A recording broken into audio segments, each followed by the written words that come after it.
Mending Fences, understanding and using this English idiom. Hello, everyone. Today, we're diving into a fascinating English phrase, mend fences. This idiom is common in English conversations and can be a bit confusing for learners. So, let's explore what it means, how to use it, and some examples to help you master it.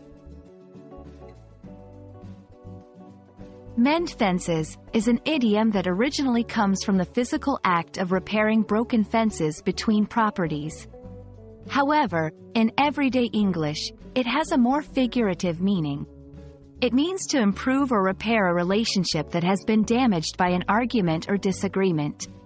It's about resolving issues and restoring friendly relations.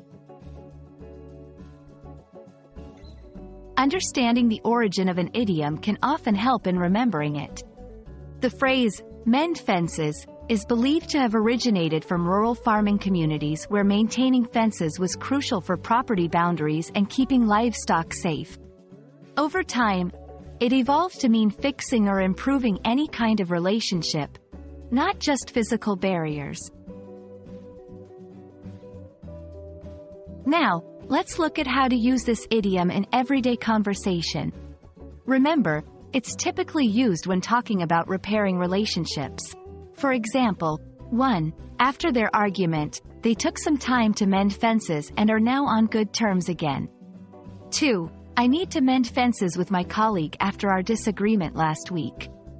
Notice how the phrase is used as a verb. It's an action of improving relations.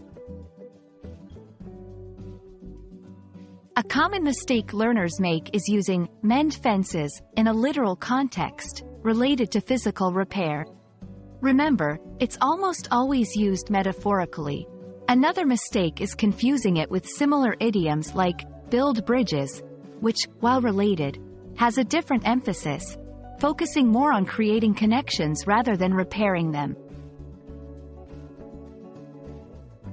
And that's a wrap on mend fences. This idiom is a great tool for expressing the idea of repairing relationships in English.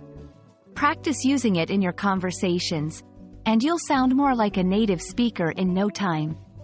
Hope this video was helpful, and we look forward to seeing you in the next one.